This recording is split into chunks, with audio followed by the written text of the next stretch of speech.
ओम नमः चंडिकाय। आज हम छठवें अध्याय का पाठ करेंगे, षष्ठ अध्याय का, जिसमें धूम्रलोचन का वध की कथा बताई गई है। तो इसके पहले हमने पाँचवें अध्याय में पढ़ा था कि जब दूत देवी जी के पास जाता है तो देवी जी से वो कहता है कि तुम हे देवी, तुम अपने आप मेरे साथ चलकर शुंभ और निशुंभ के पास चलो, उन्होंने तुम्हें बुलाया है।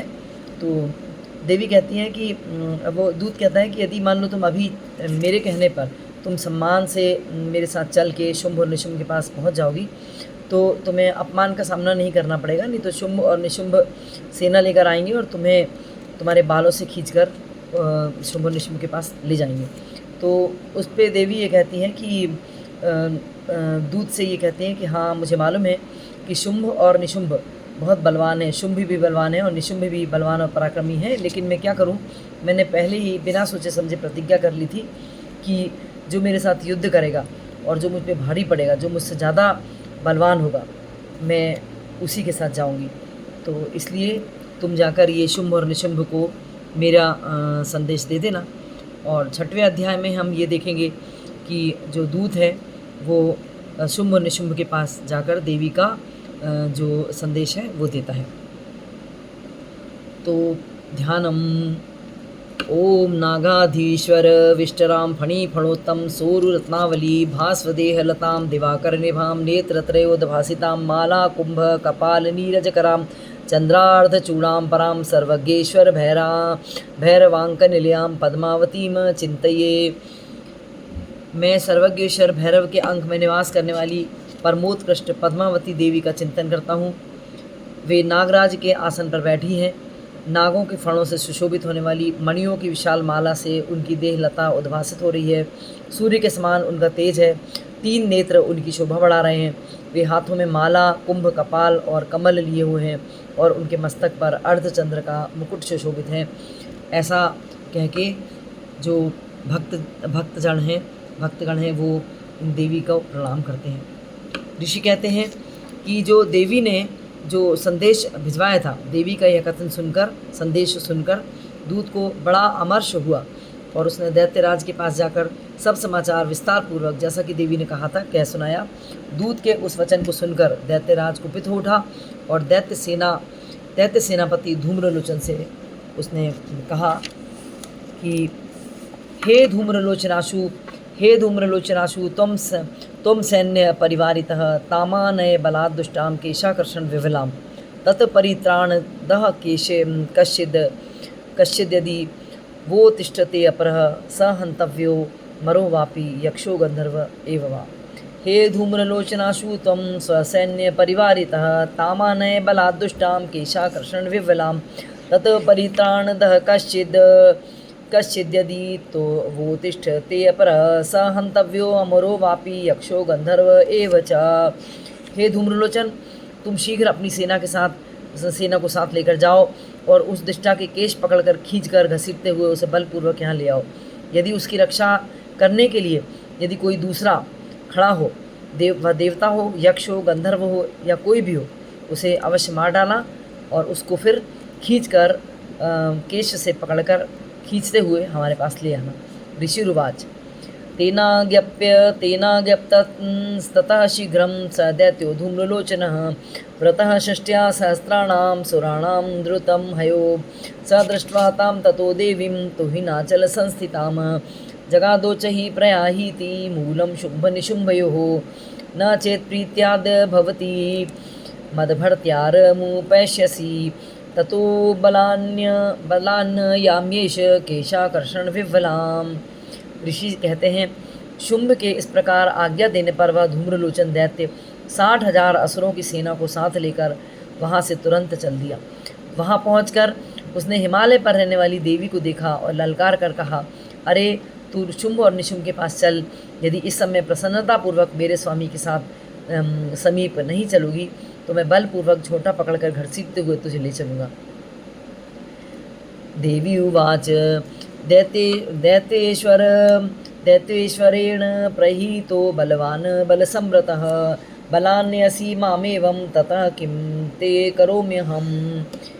देवी बोली, तुम्हें दैत्यों के राजा ने भेजा है, तुम स्वयं भी बलवान हो और तुम्हारे साथ विशाल सेना भी है। ऐसी दशा में यदि मुझे बलपूर्वक ले चलोगे तो मैं तुम्हारा क्या कर सकती हूँ।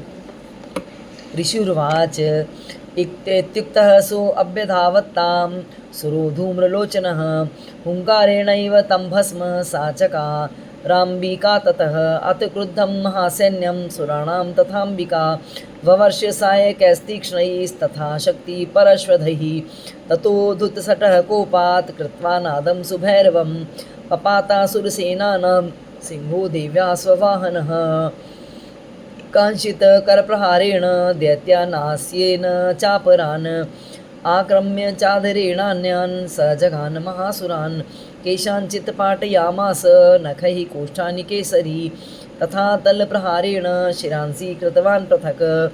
तब ऋषि कहते हैं, देवी के यूँ कहने पर असुर धूम्रलोचन उनकी ओर दौड़ा। तब अंबिका ने हुम शब्द के उच्चारण मात्र से उसे भस्म कर दिया। हुम का उच्चारण किया और धूम्रलोचन को भस्म कर दिया।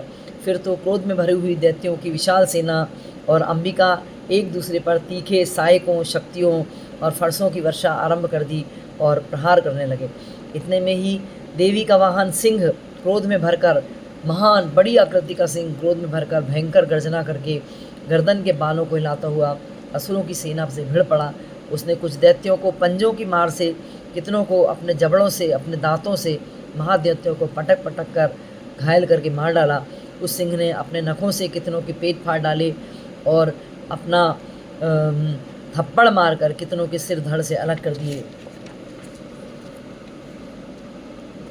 विच्छिन्न बाहु शिरसः कृतास्तेन तथा परे पपौ च रुद्रं कोष्ठादन्येषां धृतकेसरः क्षणेन तद्बलं सर्वं क्षयं नीतं महात्मना तेन केसरिणा देव्या वाहनेनातिकोपिना श्रुत्वा तं सुरं देव्या निहितं धूम्रलोचनं बलं च क्षयितं कृत्स्नं देवी केसरिणा ततः चुकोपदैत्याधिपतिः शुम्भः प्रस्फुरिताधरः आज्ञापयामास च तौ चण्डमुण्डौ महासुरौ हे चण्ड हे मुण्ड बलैर्बहुभिः परिवारितौ तत्र गच्छत गत्वा च सा समानीयतां लघु केशेष्वाकृष्य बध्वा वा यदि वः संशयो युधि तदा शेषायुधैः सर्वैरसुरैर्विनिहन्यताम्।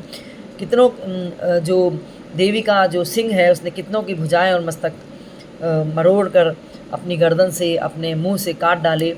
गर्दन के बाल हिलाते हुए उसने दूसरे दैत्यों के पेट फाड़कर उनका रक्त पी लिया और उनका मांस खा लिया। अत्यंत क्रोध में भरे हुए देवी के वाहन उस महाबली सिंह ने क्षण भर में ही असुरों की सारी सेना को संहार कर डाला और सारी सेना सफाचट कर डाली। शुंभ ने जब सुना कि देवी ने धूम्रलोचन असुर को मार डाला और उसके सिंह ने सारी सेना का सफाया कर डाला, तब उस दैत्यराज को बड़ा क्रोध हुआ। उसके होंठ फड़फड़ाने लगे। उसने चंड और मुंड नामक दो महादैत्यों को आज्ञा दी, हे चंड, हे मुंड, तुम लोग बहुत बड़ी सेना लेकर वहाँ जाओ और उस देवी के झोंटों को पकड़कर उसे बांधकर शीघ्र यहाँ ले आओ। यदि इस प्रकार उसको लाने में तुम्हें डर हो, तुम्हें संदेह हो, तो युद्ध में सब प्रकार के अस्त्र शस्त्रों और समस्त आसुरी सेना का प्रयोग करके उसके सहयोगियों की हत्या कर डालो और उसकी भी हत्या कर डालो।